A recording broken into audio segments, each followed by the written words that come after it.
Where's rock and roll? They're definitely running from us.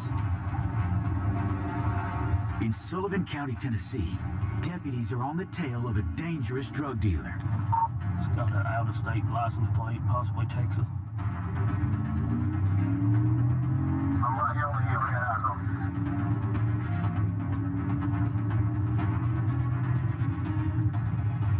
Cedar Branch, just past Cedar Branch. I'm behind you. Very wary of the guy. He was violent and can be dangerous.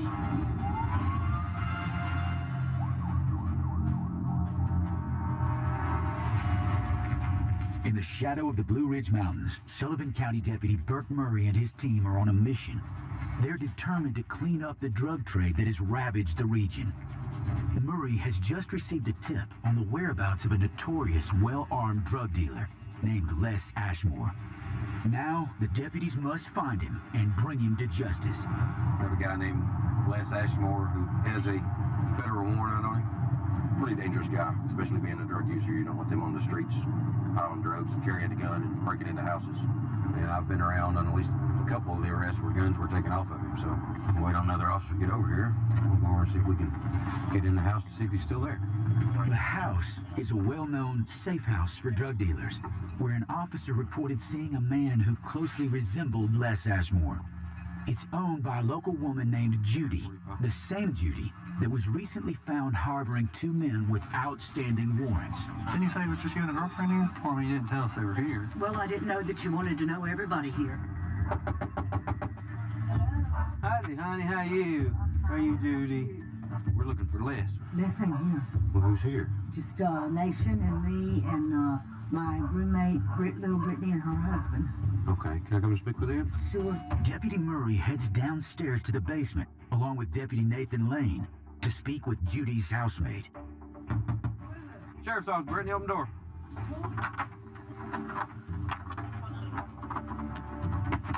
Hey, how you doing? Hey. You come in here and talk to me a second? No. Who else in there with you? My husband, What's his name? Justin. Anybody else in here with you? No, no, sir. All right. Sorry to get y'all out of bed. It's Dustin, right? Justin. We're looking for Les. We had information he was running in and out of here. When's the last time you seen him? Okay. The information we had that there was guns concealed up high next to the washer and dryer. Push the national insulation, see if you see anything. While Deputy Lane searches for guns in the basement, Deputy Murray goes fishing for information from Judy. Nobody else back in here? No. Mind if I look? Nope, I don't mind at all. So you said Les is not here? No, I haven't seen him in probably 4 or 5 days, and he just stopped by here and... You expect him to come by again? No, I Why didn't. not? He just doesn't stop by here or anything. I have nothing to do with him or anything that he does, so I don't deal in what his business is. Okay. Well, you're letting some bad people stay here. They're all drug dealers. Do you have any idea where I might find Les? No, I don't. No idea who he's running with? No, I don't know at all. Well, we'll get out of your way. Y'all have a good one. All right. Y'all have a good one. Contact us if you need us. All right? I will. All right. Dang it. Didn't locate him, didn't locate any of the guns that were supposed to be there. So please still get the message that we are actively looking for him, and he's running out of places to stay. Eventually we'll be at the right place at the right time to get him. As day turns to night, 2 hours away, over in Ashe County, North Carolina, Deputy James McNeil responds to a report of a woman fleeing a violent domestic situation. A female called in. She's saying that somebody's at her residence that she doesn't want there, or that she's not supposed to be there. Not sure if she's not supposed to be there, or if the caller just doesn't want the other female there. 119, 125. 119, go ahead. Caller called back about the female has left. He can take the friend in front of his driveway. He can take a knife and put one of the cars out. Should be somewhere in the area. You have a vehicle description? Burgundy Nissan is all we call it. 10-4, appreciate it. Moments later, Deputy McNeil spots the Nissan in a church parking lot. 121 County, I'll be out with that Nissan at the church. What's going on? I don't know. He just flipped the out on me and I left, and I know he's going to come down through here in a minute. All right, can you get off the phone for me? Sure. I have to go. What happened over there? The same thing that always happens. I go over there trying to smooth things over with him and stuff. What the hell happened? Okay. Looks like your tire's blowed out. You've got a flat on the other side. On the other side. Yeah. What happened over there? He's got a court order, and you know we violate it because we're supposedly seeing each other. And then I go over there, and then he flips out, and then I run from him. And this is as far as I got tonight. We're here now, okay? Yeah, but you're here on his behalf. You're never here for me. We're here for both of you, okay? Is this him? Oh yeah. Once you search his side, Andy, what's going on tonight? Right now, I'm going and taking one out on her. Okay. He tore my driveway up again. That's why I went out there and said the tire. Okay. She's got dope in that truck right now. Okay. She's belligerent. She's crazy. So, you didn't invite her over? No. Okay. I'm going to go ahead and let you go if you want to go take up the warrant. I'm going. I'm tired of it, man. It's every damn week. Okay, you go ahead and take care of that, all right? how did he get to drive off? Well, right now you can't drive off. What line did he feed you this time to get to be able to leave? It's not fair. He's got the court order. He invites me over, violates it, and then runs me off and calls y'all. Okay. We're going to do one thing at a time. It's not fair that he got to leave, sir. If he violates me on anything, then he should go to jail for violating the court order. Well, That's just point blank. He's not trying to violate you or anything like that. What happened to my tire? Well, according to him, he did it. When you was trying to spin up his yard. He said you was spinning up the yard and... It's muddy and raining. I just wanted to get away from the guy. He's crazy when he does that stuff to me. I wasn't there. I can't say you was there. And both of you's telling me different stories. Of course. It's always his story and then the truth and then y'all... We're not here to give you a hard time. Every time. I'm so stupid. It would be hard for you to drive off the road. I know it's your tire. That could be a danger to other people. Hey, Jackie, it's James. I just need to know if I need to try to hold her until he took out the warrant or bring her. All right, bye. Jackie's giving me the warrant. She said go ahead and bring her in. Okay, well, actually, he's took a warrant on you. For what? I'm not sure. The magistrate's issued a warrant. On his behalf. God. Really? So, as soon as you bond on yours, you can turn around and take one for the tire. Oh, this is how he does me. Oh, my God. Oh, I'm so sorry about everything. Let me hold your phone, too.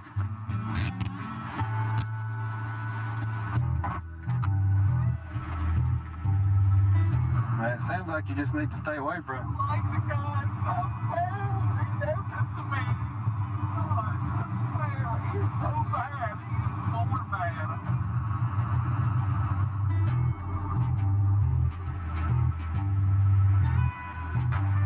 I wish I'd never met the guy. Wish I'd never met him. I don't hope to see him again. I always do what he wants me to do, and then I end up here instead of him.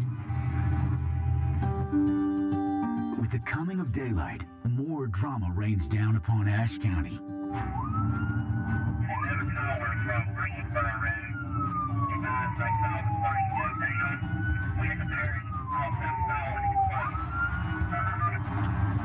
We just got a call of a possible airplane crash. Kind of got like a general area of where it's at, but we have a small little airport here, and probably they's getting ready to try to land or something went wrong. To the right, the smoke to the mountain, take on Dog Creek. This is something I've never done.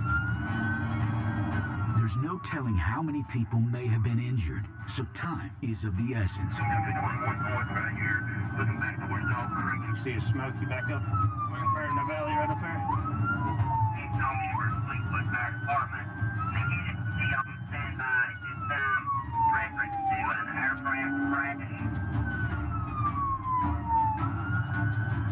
What? Well, we're on Dog Creek. We'll get Dog Creek, Tyler Ford.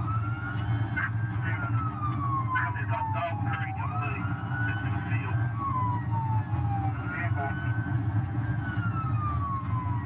Oh, God, see it. And another caller from Greenspur Road. You guys, they called the plane go down. He told me where Fleetwood Fire Department. They needed to be on standby at this time. Oh, God, see it. In Ashe County, North Carolina, Deputy Jeremy Monday races to the outskirts of town where a plane has crashed. Hey, did you see anything? A small aircraft with 2 passengers on board has made an emergency landing in an open field.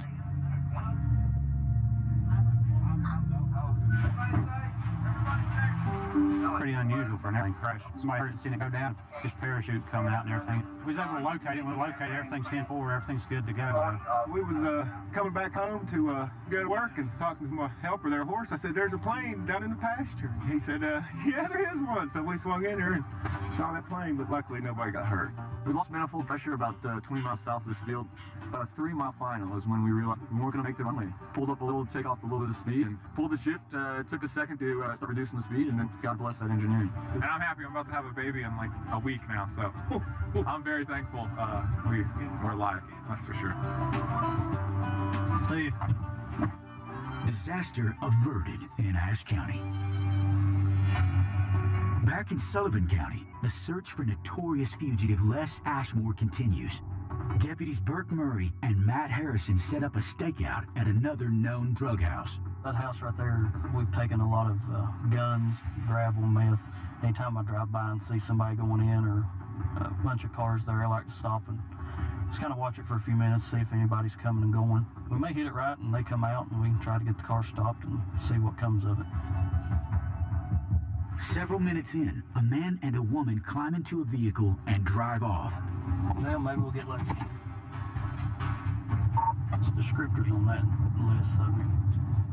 He's probably just looking for you. He's bowling. It's kind of area nation looking guy. I'll get you 26 here in just a second. Behind the car just come off Fall Creek here to the house. Try to get up to it, run tag, but there's a male in the passenger seat. Harrison needs a reason to pull over the vehicle. He notices it has a cracked windshield.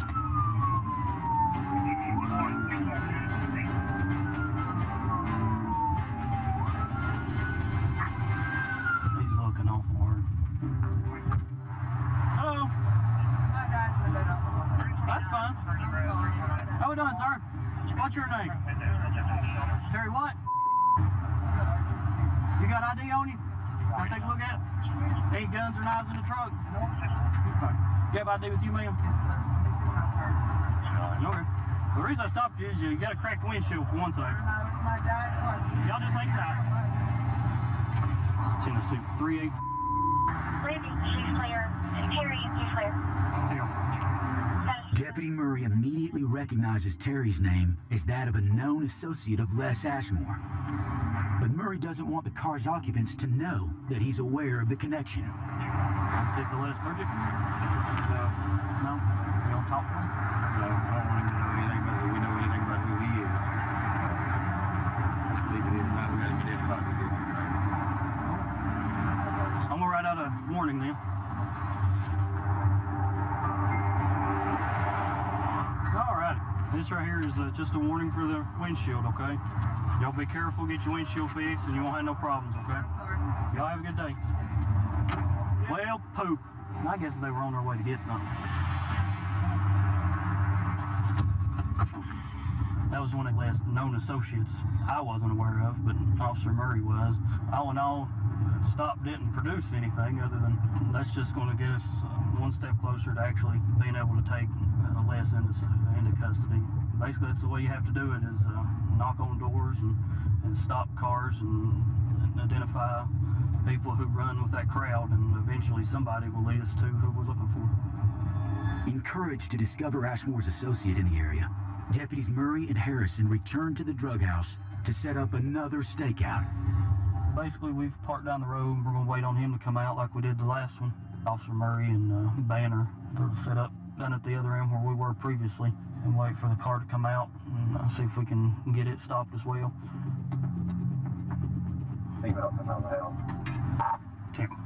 He just let us know that a female come out, got into the car, and looks like they're getting ready to leave. Coming toward us, and said it's got 3 or 4 people in the car. I'll follow you, we'll go. The deputies take chase.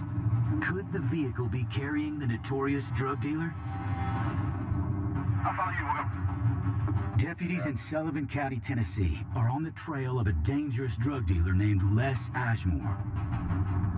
They suspect the white Volkswagen they're pursuing may carry the notorious fugitive. They're definitely running from us. Deputies chase the vehicle for several miles along the winding back roads. It's got an out-of-state license plate, possibly Texas.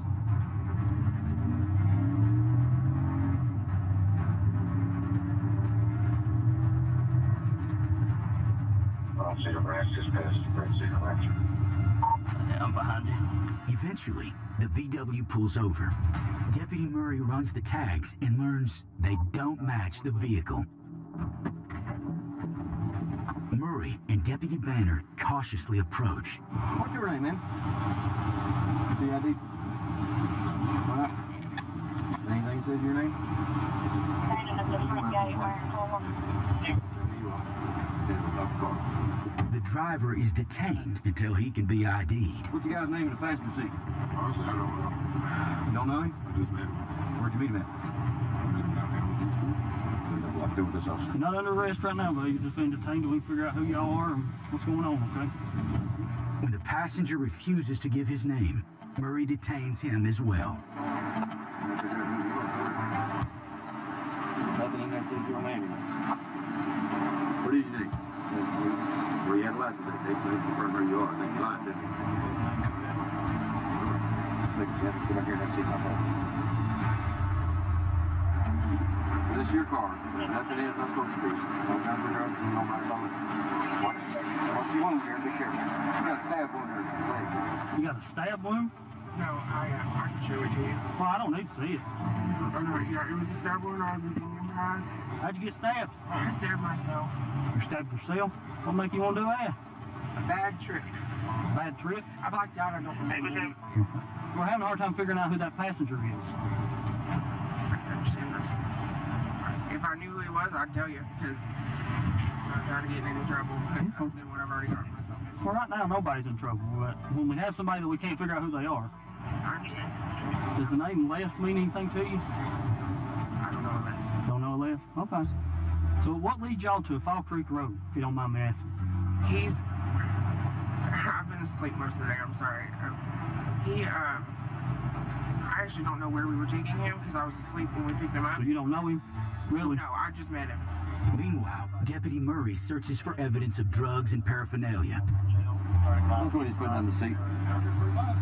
Digital scales, floor over tubing. Isn't that stuff in the floorboard? Is this any of yours? This tubing? Don't belong to you. It's in your car. I know. Well, I think that's it. Well, that's enough, ain't it? Yeah, it's enough for charging, but...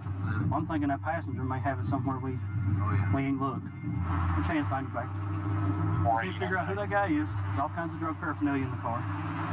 No one's claiming the drug paraphernalia. So by Tennessee state law, if nobody claims it, it's everyone who's in possession of the vehicle. So if you know, right now is the time to save your skin. When it becomes clear that the woman isn't going to budge, Deputy Murray takes matters into his own hands. He pulls up a mugshot of the fugitive drug dealer on his cell phone and discovers the true identity of the mysterious passenger. It's definitely time for some beer and pizza. He's got that grin on his face. Because I know who he is now. Who is it? With the woman safely out of earshot, Murray shares his remarkable find. You know who that is? No? Took me a minute to realize. I talked to him for a while. That's Les Ashmore. Is it? Yeah. That's her. You knew Les. I did ask. That's him. Well, hardly. Took me a minute. Good job, bud. Digging. Pays off. Does that look like you? Really? Fingerprints will tell the truth when we get to jail. There's one other piece of unfinished business. Les Ashmore and his associates were found leaving a known drug house, which would imply they had just bought more dope. Once back at the jail, a thorough search yields just what Deputy Murray is looking for. This is street name, Gravel. That was in Les Ashmore's pocket when they searched him in the jail inside of this gum container. So that'll be sent off to the lab to confirm what it is, and we'll be charged with that. With the coming of nightfall, things turn bizarrely sinister back in Ashe County, North Carolina. Officers respond to a terrified woman's report of an intruder scratching at the back window of her home. Sergeant Aaron Reed believes he may have run into this same individual earlier in the evening. Somebody scratching at the back window. I believe they're in a Bigfoot suit. I'd assume it's possibly the same person that I saw earlier run across 16 in a Bigfoot suit. I wasn't able to do anything with him at the time because we were en route to a domestic. So we're going to see if we can't locate him and explain to him that it's not funny anymore. It's not going to be very far from where I saw the subject in the Bigfoot suit earlier, so. While speeding to the scene, Sergeant Reed keeps a lookout for the elusive creature, or culprit, or both. Right there's where he went up the bank, so he's here, he'd be right in here. He went right through there. Been running up there and hiding behind that old tree right there. I'll bet it's kind of placed strategically as his little hidey hole. Possibly up there, he's not sure. Spoke to him and didn't speak back, but been scratched on the back window. 10-4. So now we have a lady who's called in, first advising it was somebody in a Bigfoot suit, but she says they're scratching on the back window. They're not talking to her, so now she thinks it could possibly be a bear. So whether it's a bear or a Bigfoot, we're gonna run it off either way. And if it's a Bigfoot, it's gonna be something.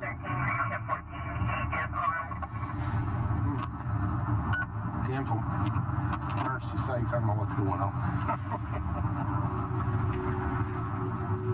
There, knob.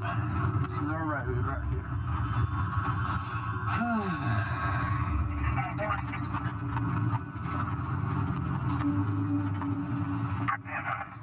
Sergeant Reed meets up with Deputy Jake Howell, and together they march deep into the woods in search of the mysterious intruder.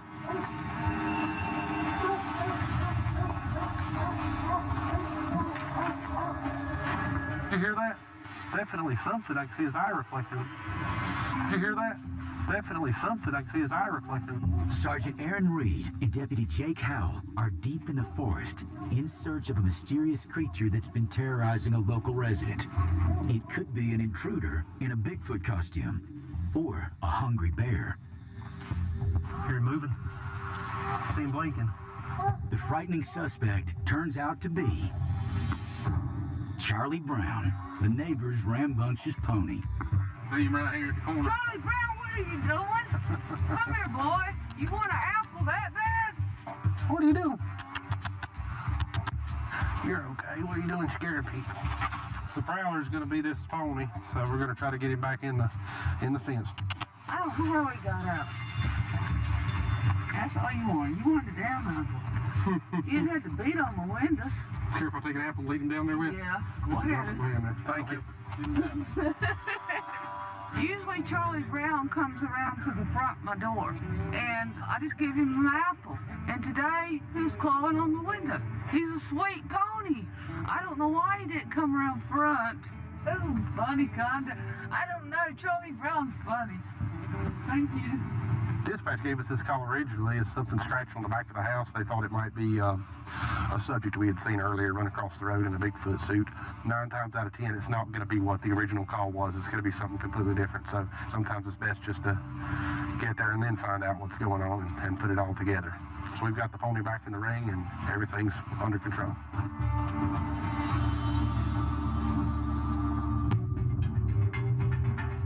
2 hours away, Deputy Burke Murray and his team continue their quest to clean up drugs in Sullivan County. Their new target, an alleged dealer of crystal meth, or ice, named Summer Boer. It used to be the major source of methamphetamine around this area was the homemade meth from One Pot's little meth labs. Kind of made a dent in that, but then the influx of methamphetamine that's ice imported from outside the country made in large super labs come from the larger cities becoming so cheap that it's kind of taken over the meth trade. People aren't making it as much anymore. They're just buying this because it's so much cheaper. These people are making a lot of money bringing it in. Profit margin's huge. For safety's sake, deputies Murray, Boyd, and Foster park a half block from the house where Summer has reportedly been staying. They quietly approach.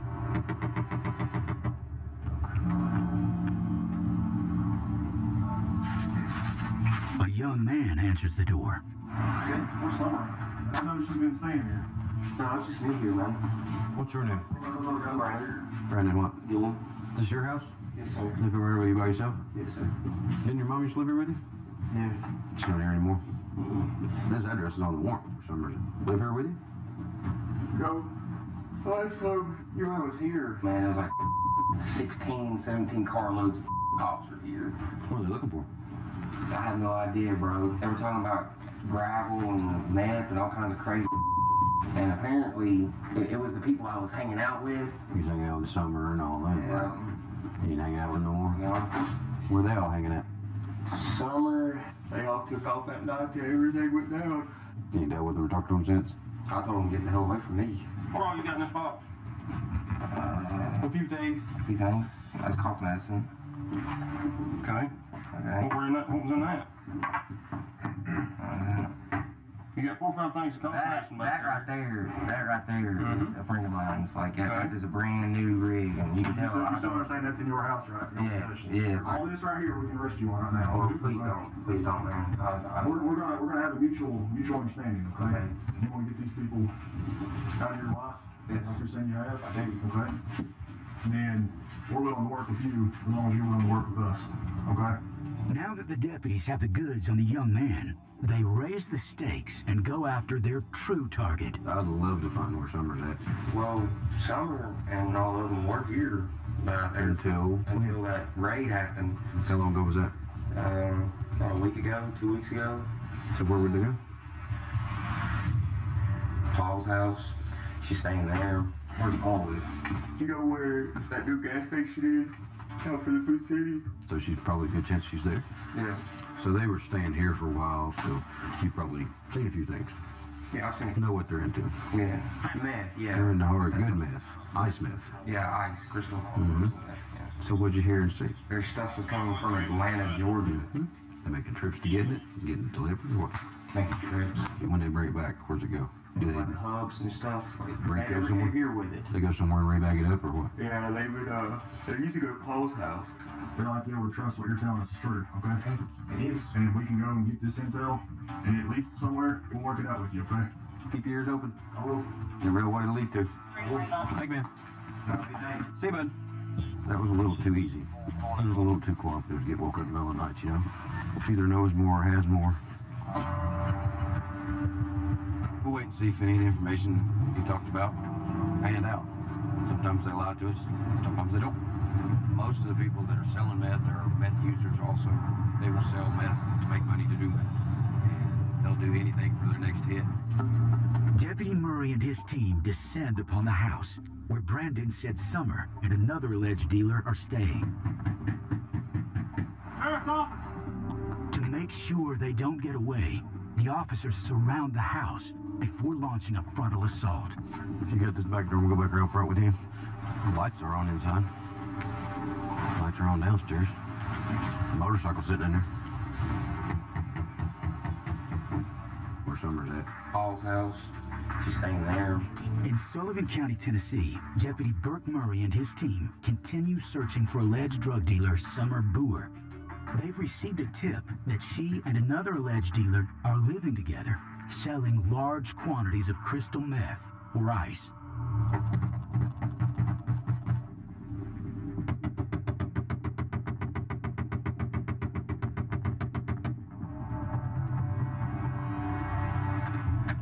Hey, how you doing, buddy? Sheriff's Department. What's your name? Paul. Paul? Okay. Who else here with you, Paul? That's my daughter. That's the only person here? Yes. This gentleman needs to talk to you, Paul. Yeah, go ahead and put your hands on the back on me. Good. Yeah. Warrant for your arrest. How old's your daughter, buddy? 4. Okay. Awesome. Yes. Okay. Where's Summer?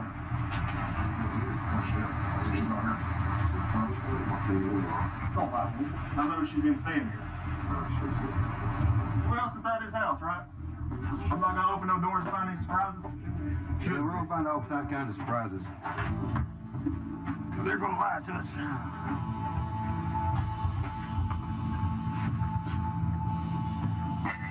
Baby, what's your name? Is Summer here? Yeah. Where's she at? Well, it's past bedtime. Let's hop back up in bed, okay? Okay. Sheriff's Department, answer up if you're there.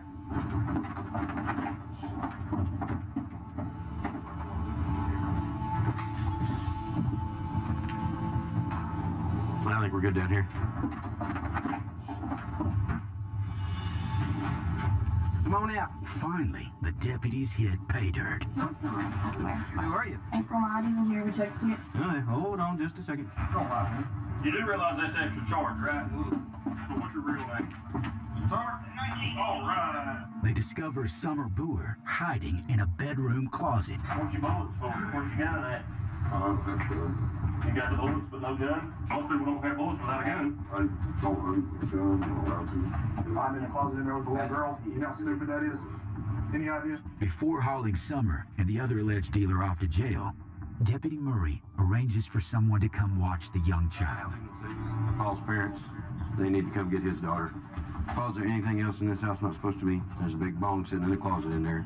I'm not a drug dealer. You're just hanging out with one. Oh, yeah, you are. Not according to what we get told. Come here and talk to me a second, Summer.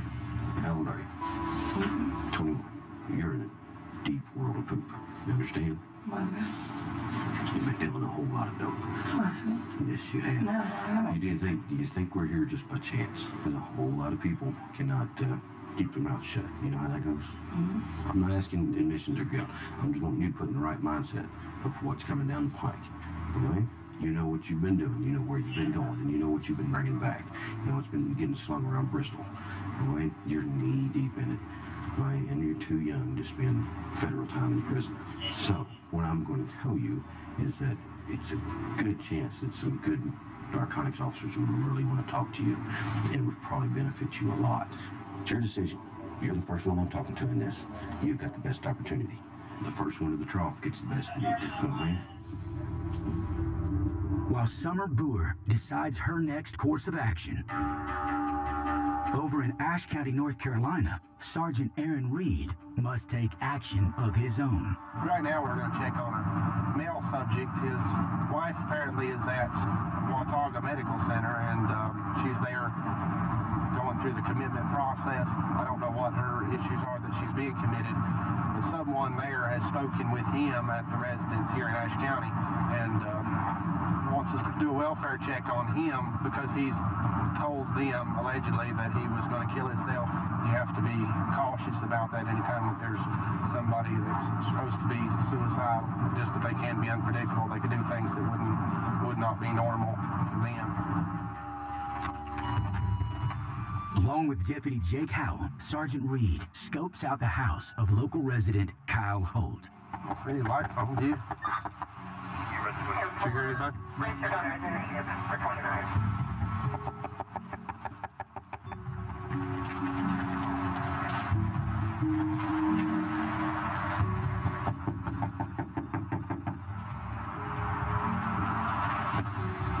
I don't see any lights in the back, do I? If they close, it's just a clock.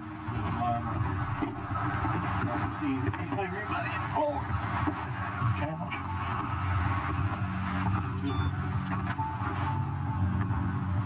Reed and Howell find no signs of life at the residence. Now, fearing they might be too late, the officers check in with the neighbors. Hey, how are you? Hi, fine, how are you? Sorry to bother you. Do you know whoever's living right here next door in the safe factory? You don't see anybody, you may not notice anybody. Have you seen anybody there in the past few hours? Okay. All right, sorry to bother you. The officers return to Kyle Holt's house and make one final attempt to find him. Sheriff's office. Sheriff's office. Hey, Jake, I can see him right here. Oh, okay. He's in the floor. I can see through a crack in the blinds. I can see his feet. He could possibly be unconscious. Maybe had already committed suicide. I don't see any lights in the back. Sergeant Aaron Reed and Deputy Jake Howell make a welfare check at the home of resident Kyle Holt. Despondent that his wife had been hospitalized, Holt phoned the medical staff, threatening to kill himself. Hey, Jake, I can see him right here. Oh, okay. He's in the floor. I can see through a crack in the blinds. I can see his feet. He could possibly be unconscious. Maybe had already committed suicide. Here, moving. See him blinking. Hey, you okay? Can you come to the door? Just gotta make sure you're okay. He unlocked it. Hey, Mr. Holt? Yeah. How your brother doing, man? You doing all right? Yeah. Yeah. Okay, we gotta make sure you're all right. I'm all right, man. I'm upset, man. You asleep just now? Yeah, I was laying down, you know. Okay, we've been beating and shining lights in there for a few minutes. I had a couple beers and stuff, and I got a little upset. You know? I tried to call my phone, no work all that good up here. Yeah. We just gotta make sure you're all right. You ain't nothing wrong with that. You ain't gonna hurt yourself, are you? No, I can't. I got my wife to look after, man. You took any kind of pills or anything like that? No, this is what I take, sir. You can come in here, okay? But you ain't done nothing intentionally to harm yourself, no? No, sir. Okay. Did you tell the nurse you were going to? I did at first. Was you just mad and said it? Yes, I was. Okay. My blood pressure, and that was the... Do you have any firearms here? No, sir. No firearms, nothing. Well, some steak knives, butcher knives. I guess, did you just get a little... my wife. That's her man. She was that bag. So what's going on with her? Do y'all know? I don't know exactly what's going on with you. No, I did tell her I was going to hurt myself. I was upset, you know. Yeah, so you didn't really mean what you told her. No. We got no reason to take you anywhere, but that's fine. Okay. Till you get to feeling better. Thank you for coming to the door. You're welcome. We were able to make contact with Mr. Holt. He ran into a back bedroom and hid in the floor. I think he probably thought he was in some trouble, or we were going to try to take him somewhere or do something to him. We asked him if he was intending to hurt himself. You know, if he doesn't give us a sign that he is a danger to himself, then there's not really much we can do other than just check on them and see that they're okay. Hopefully, it was just an emotional thing, and everything will be good, and we'll see him again. Back in Sullivan County, Tennessee, Deputy Burke Murray and his team have tracked down alleged drug dealer Summer Boer. Now facing the possibility of a lengthy prison sentence, Boer must decide whether or not to work with the authorities. It's your decision. You're the first one I'm talking to in this. Would you like me to contact somebody to talk to you? Excellent. We'll go make a phone call. Murray contacts the Vice Department to set up a meeting with Summer. We'll clear up here and take her on down to the jail and just kind of hold her till you can let us know. Thank you. You'll meet us at the jail. So if y'all want to just keep that quiet and y'all can take them too long, just have them hold her down there and no phone calls or nothing until he lets us know. Need some help? I love you, baby girl. Hot dog, that's better, ain't it?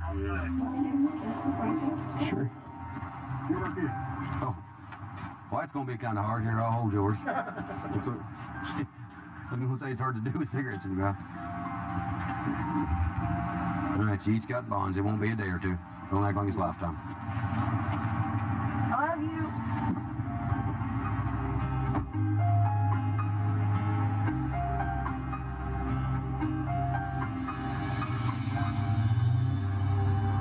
Give Daddy a big hug.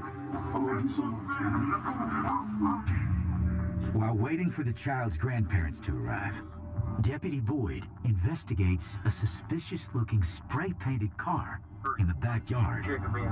It's going to be one Hotel Golf. It's a 1999 Honda. Yeah, what's clear? 1050. What do you dare to have that entered? Info. That's going to be 44. 10-4, it's ours. It's a stolen vehicle. The deputies now have a new set of questions. So you dropped the car off yesterday? You dropped it off? Deputies will require further investigation to determine who left the car. In the meantime, the alleged dealer is hauled off to jail. Here you go. Alrighty. Well, this worked out well. We went looking for someone that we had warrants on for a while. Recovered a stolen car from our jurisdiction at that residence, so kind of got a good lick off of just a little hunting. Maybe we'll get some information to lead us to solve other crimes or locate other subjects that's dealing in narcotics. Have a seat on the bench here to your right. Yeah, I've only done dope, or I only did it for about 6 months or so. And realized they're stupid and don't want no part of that, don't want no part of the trouble that comes with it, none of that. So I've definitely learned I'm going to stay out of trouble.